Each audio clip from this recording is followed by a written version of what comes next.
Dans la brume, la vallée de la Culebra abrite la plus grande population de loups en Europe. Dans pratiquement toute l'Europe, le loup a disparu. Il n'y a qu'ici qu'il a toujours été présent. Dans cette région du nord-est de l'Espagne, plus de 1500 loups vivent en liberté. Mais pour les apercevoir, il faut se lever à l'aube et connaître les alentours. Très vite, Javier repère des traces toutes fraîches. Regarde, là c'est une trace de mâle. On le reconnaît à la taille de ses griffes et du coussinet. Nous sommes donc au bon endroit. Tout le monde installe son télescope. Dans la nature, impossible d'approcher les loups. Je suis vraiment une amoureuse de la nature. Et le loup ibérique a toujours été une espèce qui me fascinait. J'avais vraiment envie d'en voir en liberté. Oh, je suis venu une douzaine de fois. À chaque fois que j'en ai la possibilité, je m'échappe de ma ville pour approcher les loups. Mais à cause de la brume, impossible de les apercevoir. Heureusement, à quelques kilomètres d'ici, s'est ouvert il y a 3 ans le premier centre d'observation et d'étude du loup ibérique. Je vais à l'observatoire, je vais m'assurer que les loups vont bien. Ici, 7 loups vivent en semi-liberté et sont très vite devenus les stars de la région. Avant, dans la région, le loup était considéré comme un assassin. Mais aujourd'hui, son image a complètement changé. C'est un atout économique. Le loup nous permet de vivre. Depuis son ouverture, le centre a accueilli plus de 100 000 touristes et rapporté à la région près de 2 millions d'euros. C'est vraiment un lieu unique. Ce centre permet de voir les loups comme nulle part ailleurs. Ça vaut vraiment la peine de venir. Pour la première fois, dans la Sierra Culebra, l'homme et le loup n'ont donc jamais aussi bien vécu ensemble.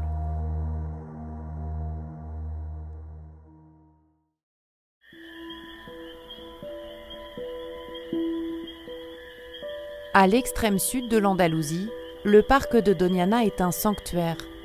C'est ici que vivent les derniers lynx d'Europe. Antonio est photographe. Il parcourt le parc depuis 15 ans, à la recherche des plus beaux spécimens. Sans même nous en rendre compte, les lynx peuvent être allongés à 1 mètre de la voiture. Et ils restent immobiles. Pour détecter la présence des lynx, il suffit souvent de baisser les yeux. Ceci est une empreinte de lynx. À la différence d'autres empreintes d'animaux, celle du lynx est ronde. Il est possible de tracer un cercle autour. Il semblerait que ce soit un mâle adulte. Faute de nourriture suffisante, les derniers lynx au monde ont bien failli disparaître. Au début des années 2000, il n'en restait que 80 dans toute l'Andalousie. Pour sauver l'espèce, des centres de reproduction ont vu le jour. Derrière ces grilles vivent une trentaine de félins. Nous réalisons une sauvegarde génétique pour conserver l'espèce. Et d'autre part, nous élevons des bébés lynx pour les introduire dans le milieu naturel et peupler les anciennes terres occupées. Avant leur retour à la vie sauvage, les petits lynx sont surveillés 24 heures sur 24. Bonjour Déborah. Depuis ce centre de contrôle. Comment se passe la matinée? Plutôt tranquille. Nous analysons leurs techniques de chasse, leur pourcentage de réussite pour chacune de ces techniques. Nous identifions aussi la hiérarchie au sein d'une meute. Avec toutes ces informations, nous rédigeons un rapport qui évalue la possibilité de réintroduire les bébés lynx en milieu naturel. Grâce au programme de protection, en à peine 2 ans, 124 lynx ont été réintroduits dans le sud et le centre de l'Espagne.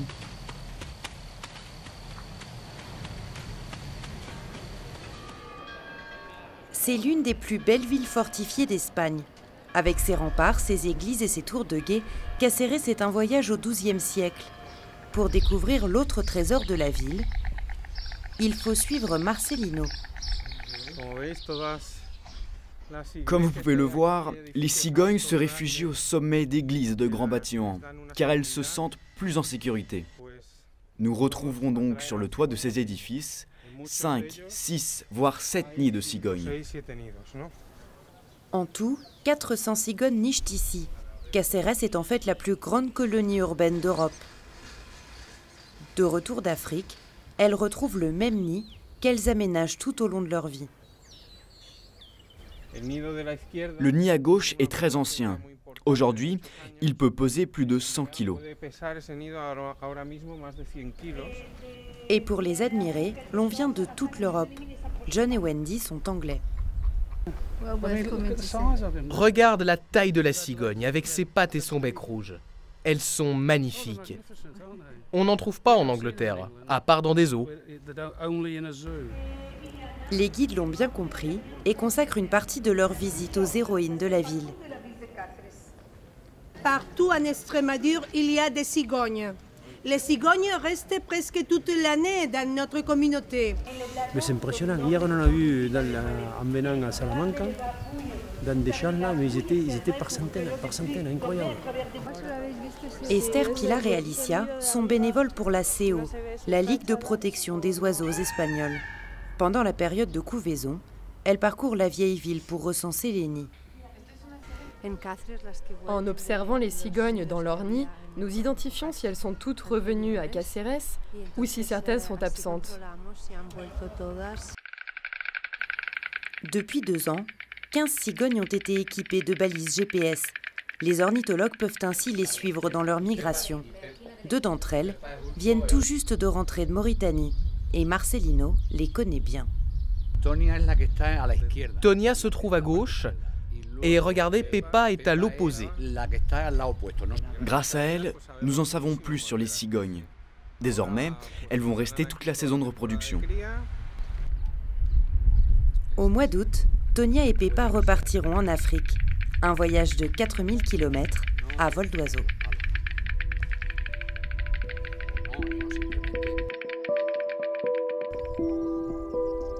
En Castille, le parc des Cabañeros est un sanctuaire pour les oiseaux. Cigognes, vautours et une espèce unique au monde, l'aigle impérial ibérique. Sarah travaille pour CO, une association de protection des oiseaux.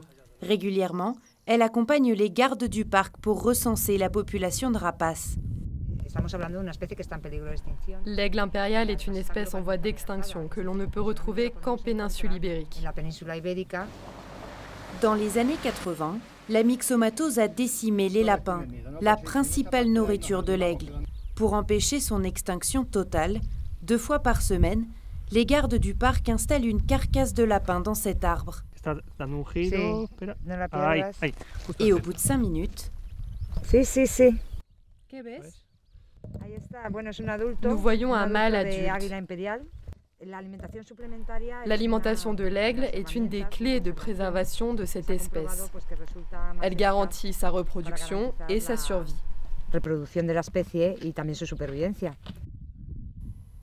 Pour observer au plus près ces animaux sauvages, la Fondation CO a installé tout près d'un nid une webcam.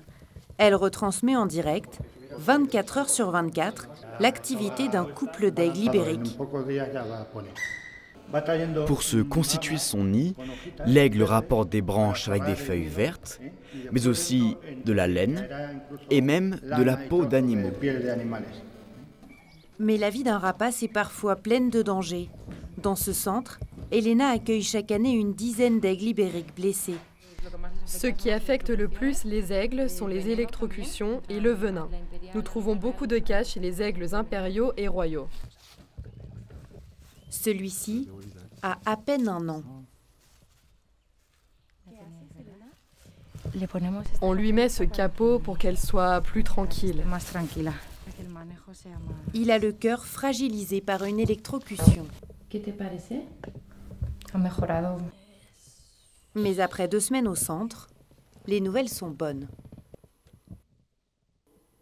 Grâce au programme de protection, plus de 800 aigles ibériques volent dans le ciel espagnol. C'est 2 fois plus qu'il y a 10 ans.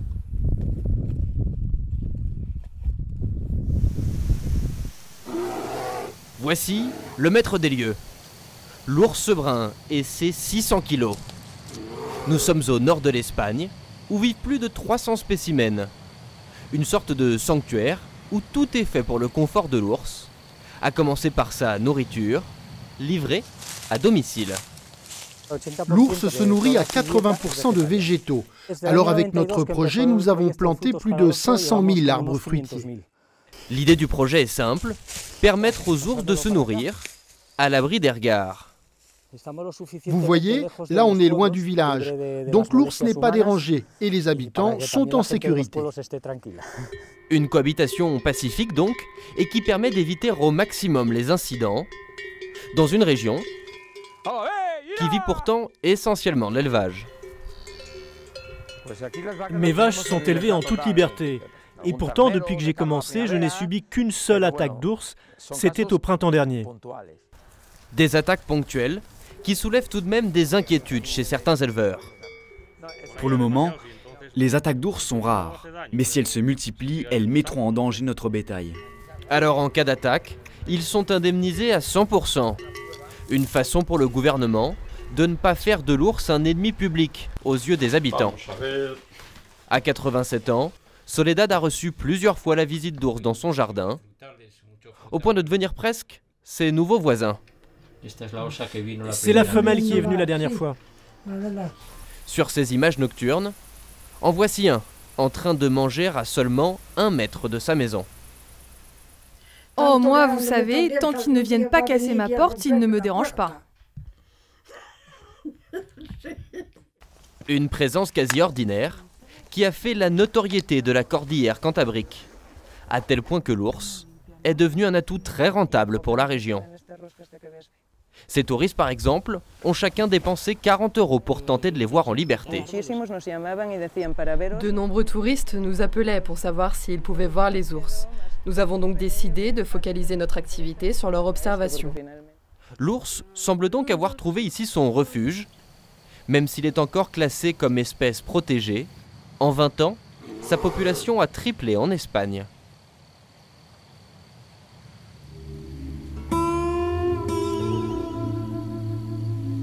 Non, nous ne sommes pas aux États-Unis, mais au pied des pics d'Europe, et c'est une montagne de muscles et de fourrure qui nous fixe droit dans les yeux. C'est un animal emblématique, le mammifère sauvage le plus grand d'Europe. Il peut peser plus d'1 tonne. Là, c'est l'un des petits. Il est né il y a 1 an et il joue avec les autres animaux. Il y a 1000 ans, le bison régnait sur les plaines espagnoles, mais victime de la chasse, il a totalement disparu pendant des siècles. Depuis une dizaine d'années, des spécimens sont réintroduits en semi-liberté. Pour aller à leur rencontre, direction la Cantabrie, une région verdoyante du nord de l'Espagne. C'est une très bonne zone pour les bisons, humide, froide et avec énormément de nourriture. Luis est soigneur. Il rend visite aux animaux 2 fois par semaine dans ces immenses espaces protégés. Ils nous ont repérés. Ici, 5 bisons cohabitent avec un troupeau de buffles, plus sombre. À l'arrivée des beaux jours, il faut s'assurer de leur bonne santé. On leur donne un complément alimentaire pour les déparasiter à la fin de l'hiver, pour qu'ils prennent rapidement du poids. C'est la seule aide qu'on leur apporte. Sinon, ils se débrouillent avec tout ce qu'ils ont ici. Ils n'ont pas besoin de nourriture supplémentaire. Un bison adulte peut avaler jusqu'à 32 kg de nourriture par jour, 6 fois plus qu'une vache. Un débroussailleur sur pattes qui, en Espagne, est très utile pour lutter contre les feux de forêt. Ils broutent tellement de buissons et d'arbustes qu'ils limitent la croissance de la végétation. Et donc, il n'y a pas de continuité de combustible végétal. Et un éventuel incendie s'éteindrait de lui-même. Mais les bienfaits du bison ne s'arrêtent pas là. Pour en savoir plus, nous avons rendez-vous à quelques kilomètres avec un autre spécialiste. Le bison favorise la biodiversité, car tout ce qu'il mange, il finit tôt ou tard par le semer.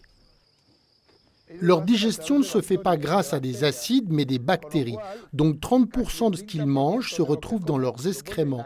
Et les graines peuvent germer une fois tombées au sol.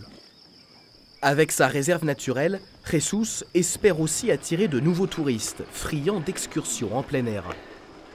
Voilà, ici on arrive à l'entrée de la réserve. Aujourd'hui, il emmène un petit groupe au plus près des bisons. Il y a combien de bisons? Ici, il y en a 8.